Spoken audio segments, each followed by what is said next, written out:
Assalamualaikum warahmatullahi wabarakatuh. Salam sejahtera bagi kita semua. Shalom, namo buddhaya, salam kebajikan.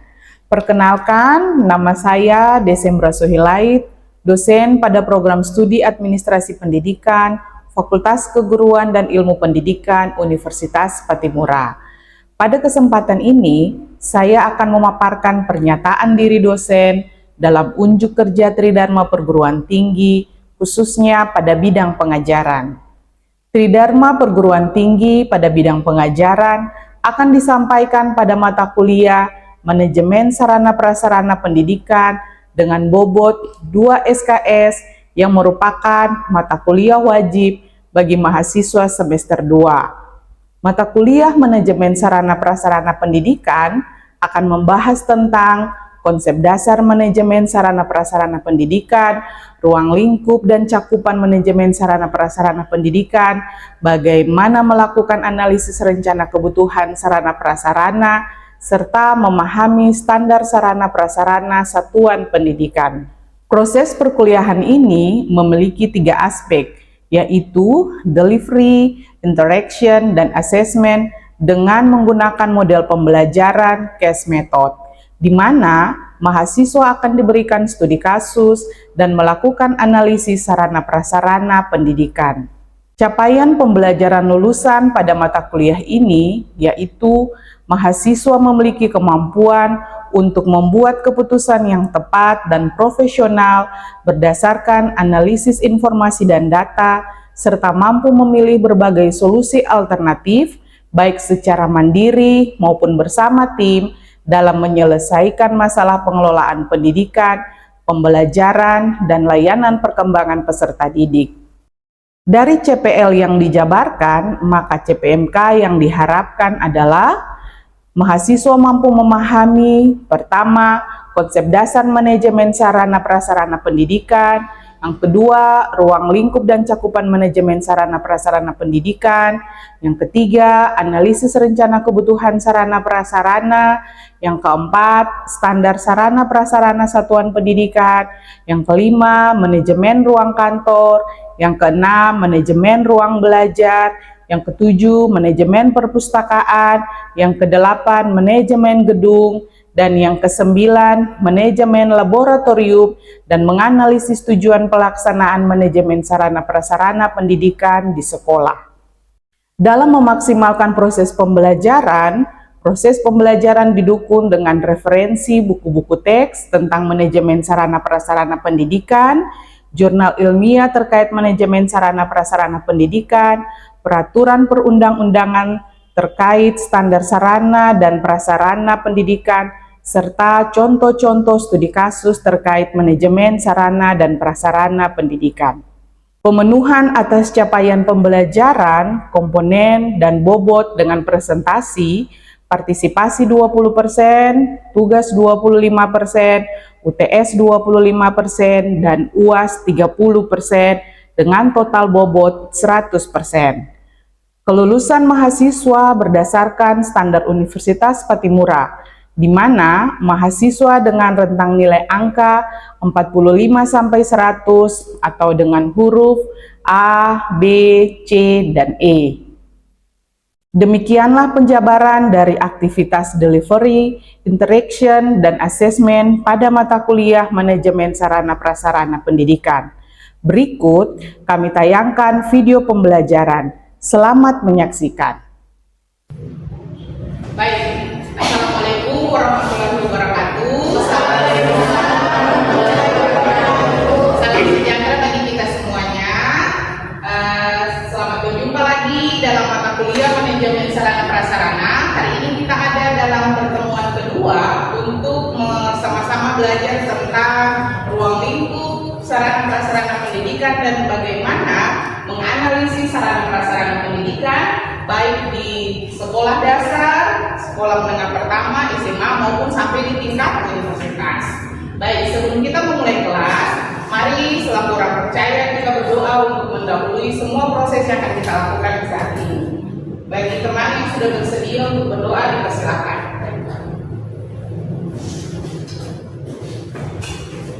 Baik, Ibu dan teman-teman, sebelum kita mulai pelajaran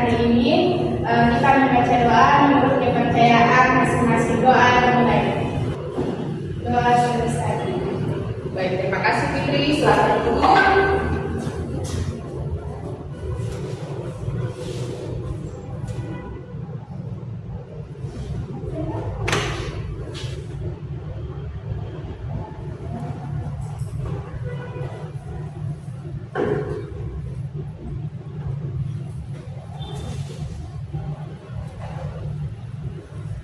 Ya, sebelum kita mulai seluruh proses kita, saya akan ambil absen dulu. Amira, Hadir Ibu.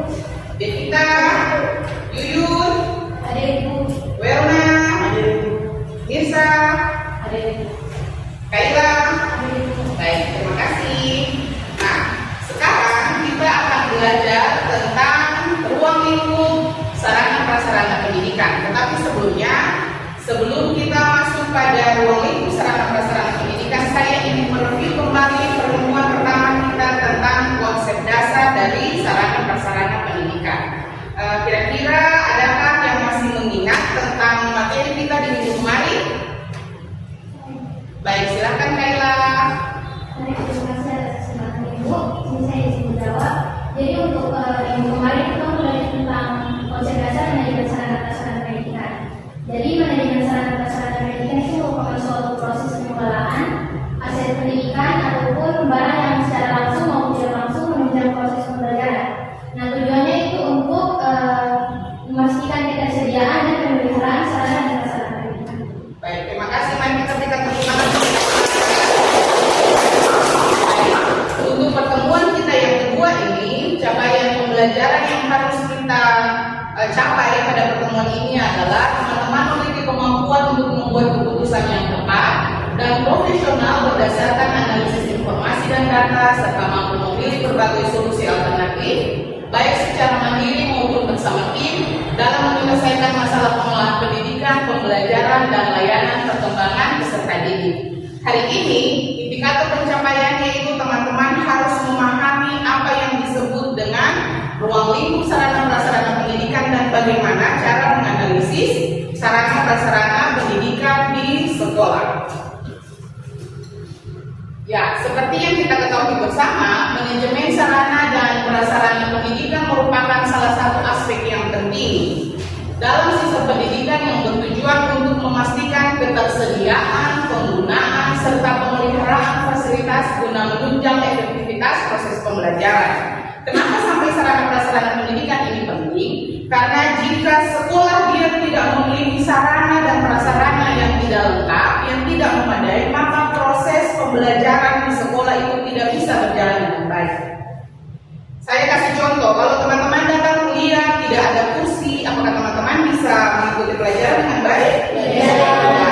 Oh, sama halnya juga dengan yang ada di sekolah. Kalau mau lakukan praktek, tetapi tidak ada laboratorium, prakteknya juga tidak bisa dilakukan dengan baik. Oleh sebab itu, manajemen sarana prasarana memberikan kontribusi yang signifikan terhadap peningkatan kualitas pendidikan dan kenyamanan bagi peserta didik maupun tenaga pendidik. Nah, sekarang kita masuk pada ruang lingkup manajemen sarana prasarana pendidikan. Ada 7 ruang lingkup. Yang pertama, perencanaan. Yang kedua adalah pengadaan. Yang ketiga, penyaluran. Yang keempat, inventarisasi. Yang kelima, pemeliharaan. Yang keenam, penyimpanan. Dan yang ketujuh, penghapusan. Pada pertemuan kedua ini, kita hanya akan membahas tentang perencanaan, pengadaan, dan juga penyaluran. Jadi, perencanaan adalah proses sistematis untuk menentukan kebutuhan, menentukan jenis, jumlah, dan spesifikasi dari sarana serta prasarana yang diperlukan dalam suatu lembaga pendidikan. Kemudian perencanaan ini meliputi pengumpulan data, penganggaran, penjadwalan, serta menetapkan prioritas. Kenapa sampai perencanaan ini menjadi bagian utama? Karena kalau tidak ada perencanaan, maka aktivitas itu tidak bisa dilakukan dengan baik. Kalau misalnya sekolah ini dia butuh 45 kursi, tapi yang ada di perencanaan hanya ada 20 kursi, berarti kebutuhannya tidak tercukupi. Kebutuhannya tidak terpenuhi. Sekarang untuk pengadaan sarana prasarana pendidikan, pada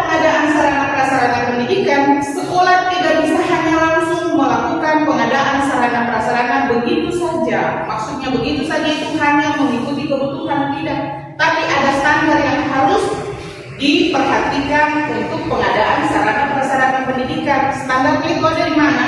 Standarnya ada di Peraturan Menteri Pendidikan Kebudayaan Riset dan Teknologi Nomor 22 Tahun 2023. Jadi untuk pengadaan sarana prasarana di jenjang PAUD sampai di perguruan tinggi diatur dalam Peraturan Menteri Pendidikan Kebudayaan Riset dan Teknologi Nomor 22 Tahun 2023. Nah, sekarang kita akan pindah ke penyaluran sarana prasarana pendidikan.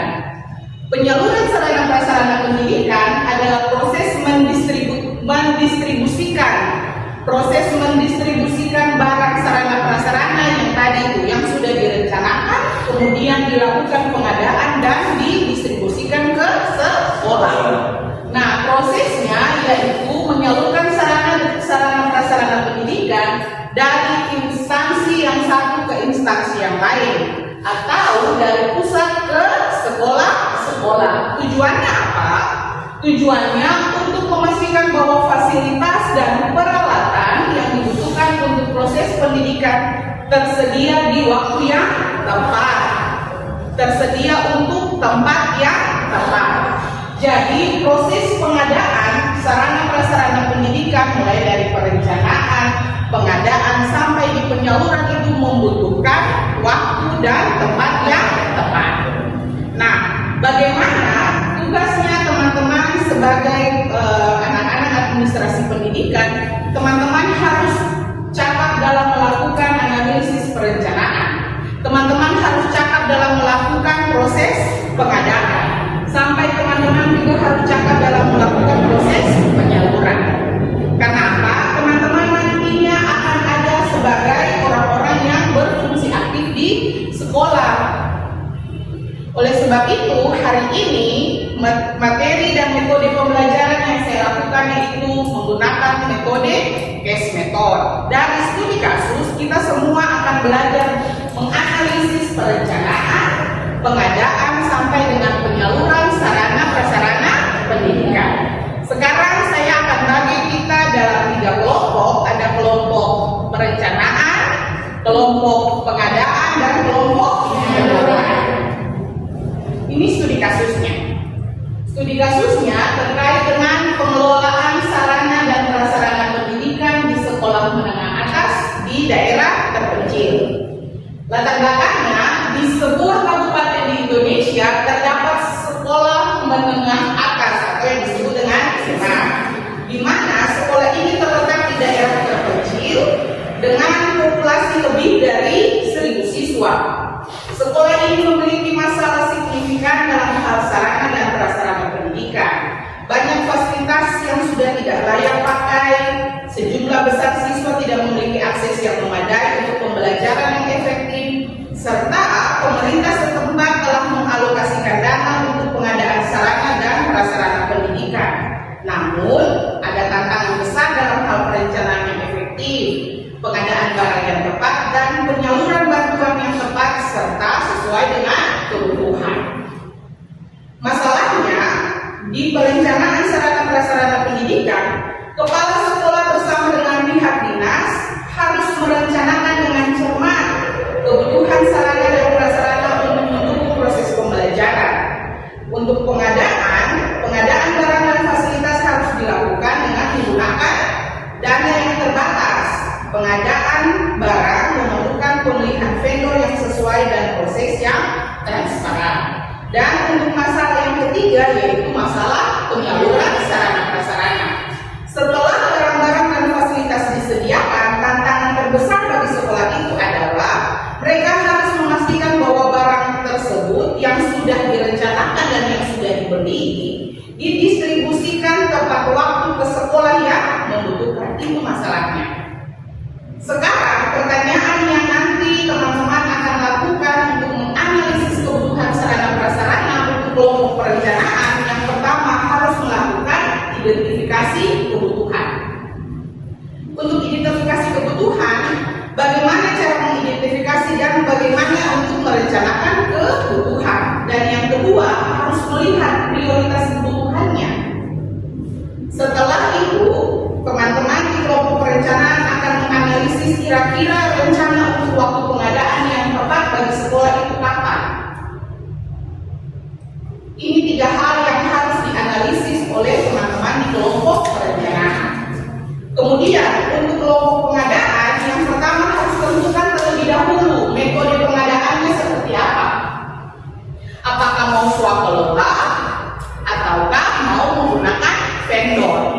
Yang kedua, spesifikasi dan pemilihan vendor. Jangan sampai sekolah memilih vendor atau menentukan spesifikasi yang terlalu tinggi atau terlalu rendah. Artinya begini, teman-teman harus memilih kira-kira vendor yang cocok untuk menangani pengadaan barang seragam prasarana sekolah ini vendor yang mana. Kemudian yang ketiga, teman-teman harus melakukan perencanaan anggaran. Teman-teman di kelompok pengadaan harus melakukan perencanaan anggaran atas semua kebutuhan sarana prasarana yang nanti diadakan dan didistribusikan ke sekolah. Itu 3 hal yang akan teman-teman lakukan untuk dianalisis. Dan yang ketiga, untuk penyaluran sarana prasarana pendidikan, teman-teman harus melihat kira-kira distribusi barang ke lokasi yang tepat itu dilakukannya kapan, sesuai dengan kebutuhan sekolah atau tidak. Yang kedua yang teman-teman harus analisis yaitu tentang dokumentasi dan pelaporan. Dokumentasi dan pelaporan dalam proses penyaluran ini penting sebagai apa? Bukti bahwa benar barang yang sudah direncanakan dan barang yang sudah dibeli dan didistribusikan itu ada. Buktinya di mana? Ada di dokumentasi. Kemudian harus melakukan evaluasi dan tindak lanjut. Kenapa evaluasi dan tindak lanjut ini penting? Supaya teman-teman tahu bahwa penyaluran sarana prasarana pendidikan, penggunaan sarana dan prasarana itu efektif atau tidak. Kemudian apa ada langkah yang harus diambil jika ada masalah sebelum melakukan penyaluran. Itu analisis yang harus teman-teman lakukan. Jadi teman-teman akan berdiskusi, bekerja dalam kelompok bersama-sama dan kita akan mempresentasikan dan kita bahas secara bersama-sama.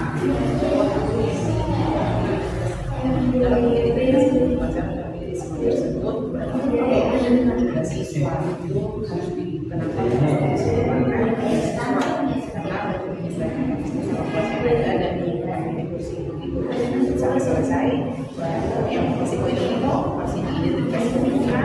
Silakan. Ya, baik ibu serta teman-teman, terima kasih atas kesempatan yang diberikan kepada kami kelompok 1 untuk kami mempresentasikan hasil kerja kelompok kami. Di sini saya akan menjelaskan aspek yang pertama yaitu tentang identifikasi kebutuhan. Nah, identifikasi kebutuhan di sini terbagi lagi ada beberapa faktor, yaitu jumlah siswa, di mana di dalam merencanakan sarana dan prasarana yang ada dalam sekolah, maka yang harus diperhatikan yaitu jumlah siswa. Jangan sampai sarana dan prasarana yang akan diadakan berkurang dari apa yang harus menjadi kebutuhan dari siswa tersebut, dan harus sarana dan prasarana mengikuti jumlah siswa yang ada dalam sekolah tersebut. Terus yang kedua, jenis kegiatan pembelajaran. Nah, di sini kalau ada kegiatan pembelajaran yang harus membutuhkan sarana dan prasarana, maka sekolah harus menyediakan sarana dan prasarana tersebut, di mana jenis kegiatannya yaitu contohnya di sekolah-sekolah ada kegiatan ekstrakurikuler. Nah, jenis kegiatan ekstrakurikuler harus kan membutuhkan sarana dan prasarana. Sarana dan prasarana yang dibutuhkan, contohnya seperti lapangan bola. Terus yang ketiga, kondisi fasilitas yang ada. Kondisi fasilitas yang ada di mana harus memperhatikan lagi apakah kondisi fasilitas yang ada perlu lagi diadakan atau tidak. Kalau perlu diadakan maka harus diadakan. Kalau masih layak untuk digunakan berarti fasilitas yang ada digunakan saja. Terus yang ketiga, kendala geografis, di mana di dalam studi kasus kan daerah terpencil, jadi pengadaan sarana dan prasarana harus mengikuti transportasi dan logistik yang ada pada daerah terpencil tersebut. Harus diperhatikan lagi kondisi geografis yang ada.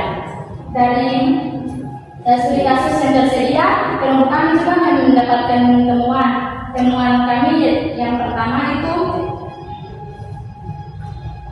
perencanaan satgas yang sepenuhnya berdasarkan data yang akurat mengenai jumlah siswa dan kondisi fasilitas yang ada, dan juga banyak informasi tentang jumlah siswa dan kondisi ruang kelas yang tidak diketahui sehingga tidak digunakan untuk merencanakan secara optimal.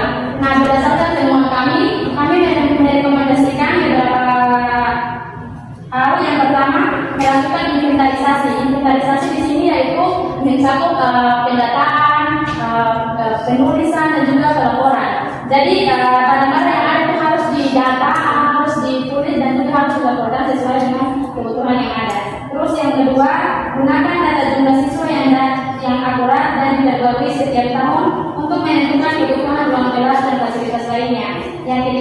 pertimbangan kondisi kendala geografis dalam penyediaan sarana dan prasarana.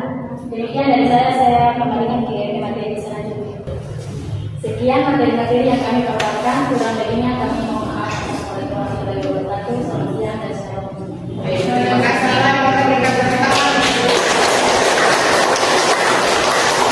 Selanjutnya kita pindah ke kelompok pengadaan. Silakan kelompok.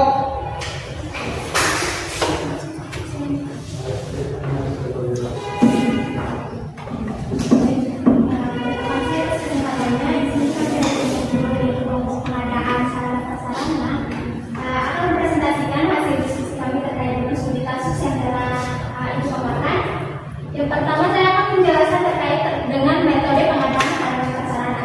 Di sini saya memaparkan dua metode sarana prasarana. Yang pertama adalah swakelola dan yang kedua adalah vendor.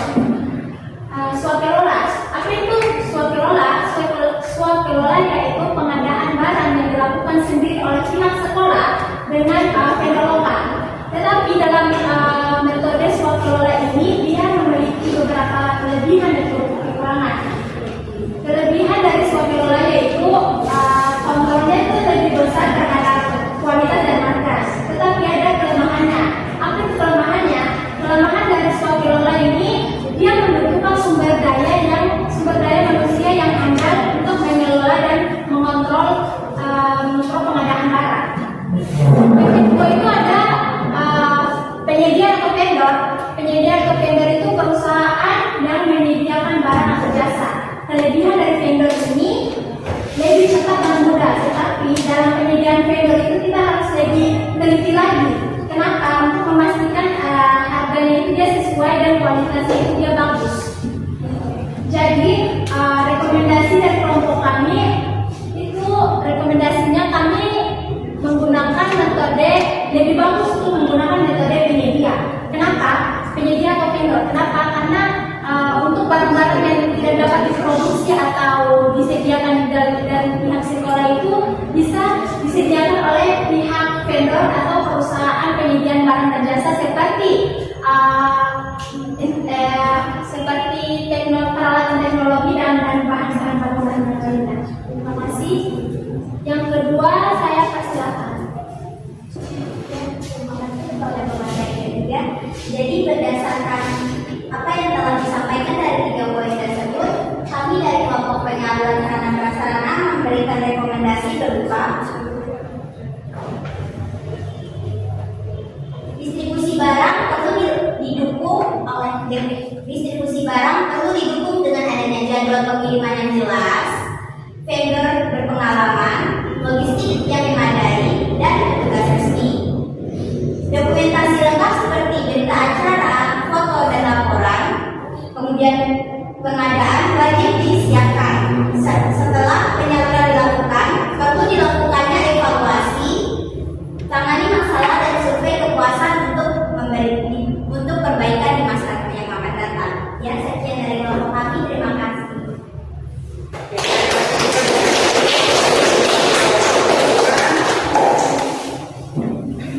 Baik, terima kasih atas presentasi yang sudah disampaikan oleh kelompok perencanaan, kelompok pengadaan, dan kelompok penyaluran.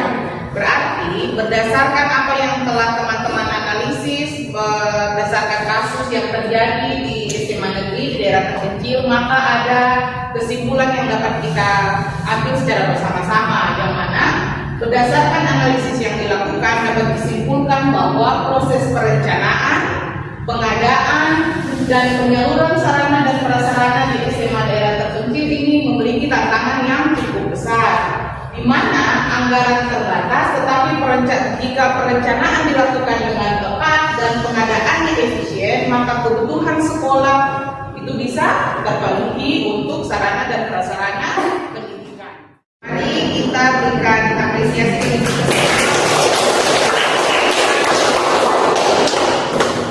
Sekarang saya akan memberikan feedback terhadap apa yang sudah kita pelajari bersama-sama.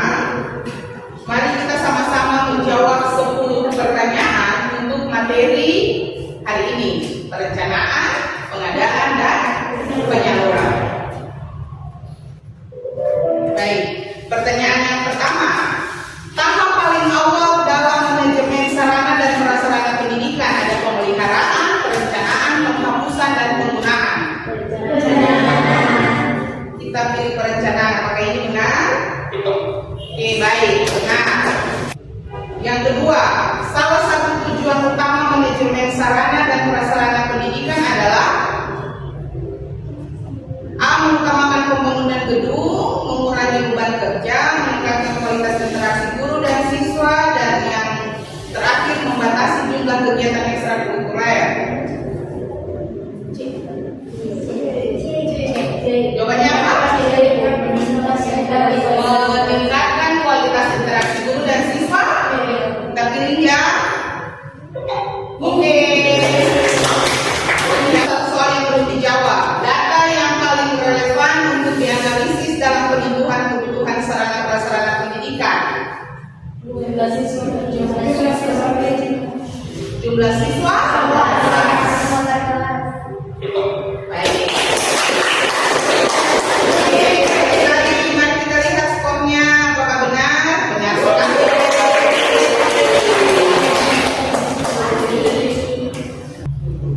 Baik, materi kita di pertemuan kedua hari ini telah selesai. Untuk minggu depan di pertemuan ketiga kita akan membahas tentang ruang lingkup inventarisasi, ruang lingkup pemeliharaan, penyimpanan, dan penghapusan.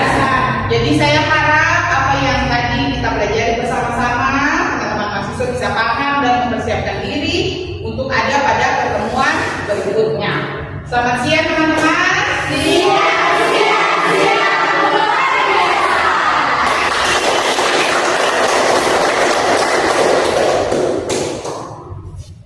Ya, untuk mengakhiri kelas kita di saat ini, saya minta kesediaan diri kita untuk berdoa.